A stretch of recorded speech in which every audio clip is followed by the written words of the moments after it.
Ang programang ito ay hatid sa inyo ng Air 21. Sagot ko, padala mo!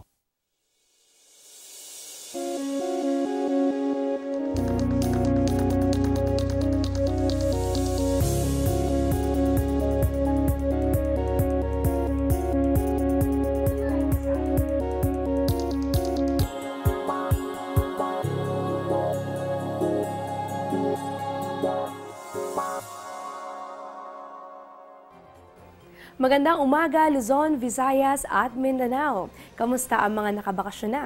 Pauwi ka na ba sa probinsya para mas makaiwas sa hassle sa kalsada? O kasama ka sa nagtatapos pa rin ng maraming deadline sa opisina at eskwela?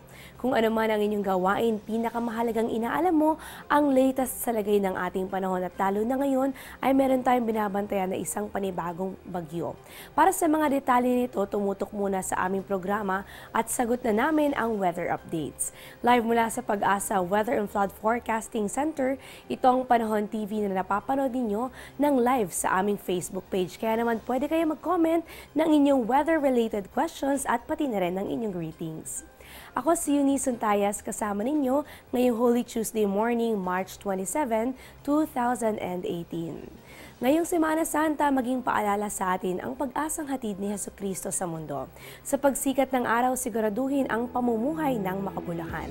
Asahan ang sunrise ito sa ganap na 5:56 kanina yan at ang sunset naman ay 6:08 mamayang gabi.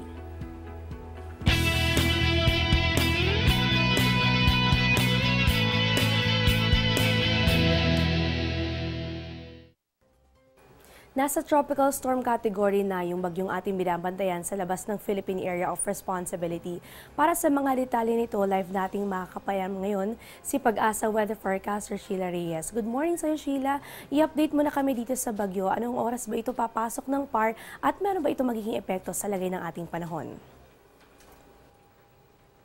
Magandang umaga po sa ating lahat. Magandang umaga, Eunice. Para sa update ng binabantayan nating bagyo, si Bagyong Jilawat po ay nasa labas pa rin po ng Philippine Area of Responsibility at kaninang 3 a.m. ay huli itong namataan sa layong 1,005 kilometers silangan ng Hinatuan, Surigao del Sur. Nasa labas pa rin po ito ng Philippine Area of Responsibility, nasa tropical storm category.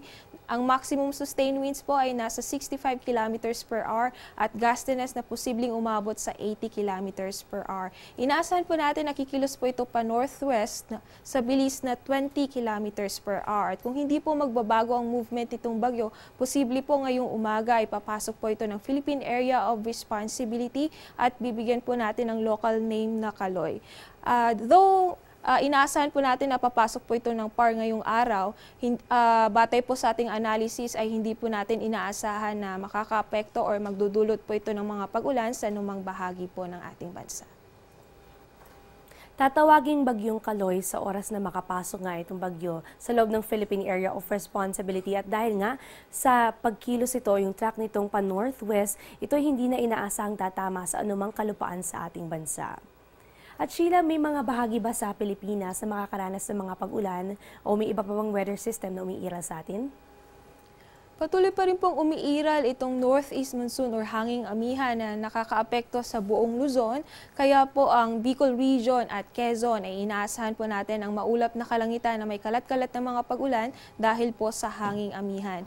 Sa nalalabing bahagi po ng Luzon, kasama na po ang Metro Manila, ay inaasahan po natin ang bahagyang maulap hanggang sa maulap na kalangitan or ibig sabihin po magandang panahon pa rin po ang mararanasan maliban na lamang sa mga isolated light rains. Sa buong Visayas at sa buong Mindanao ay inaasahan po natin ang generally fair weather maliban na lamang sa mga localized thunderstorms na usually po nangyayari sa hapon or gabi.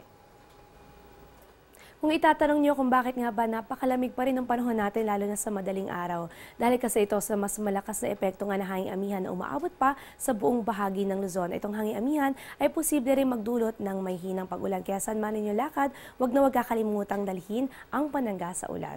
Sheila, ano ba yung magiging epekto nitong hanging amihan sa lagay ng ating karagatan? Saan ba nakataas ang gale warning sa mga baybaying dagat?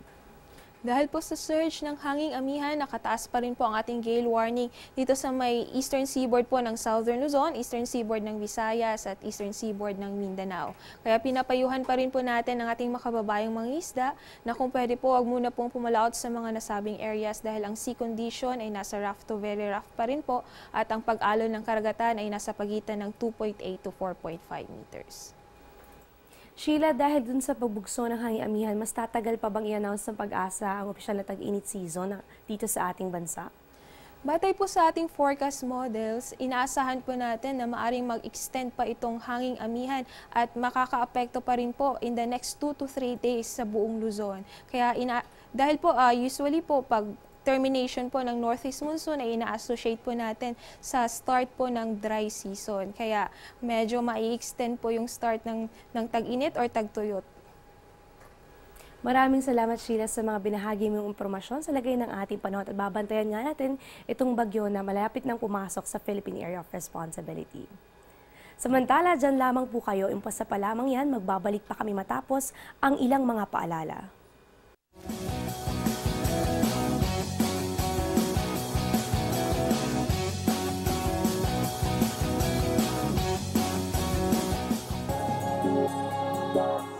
Bye.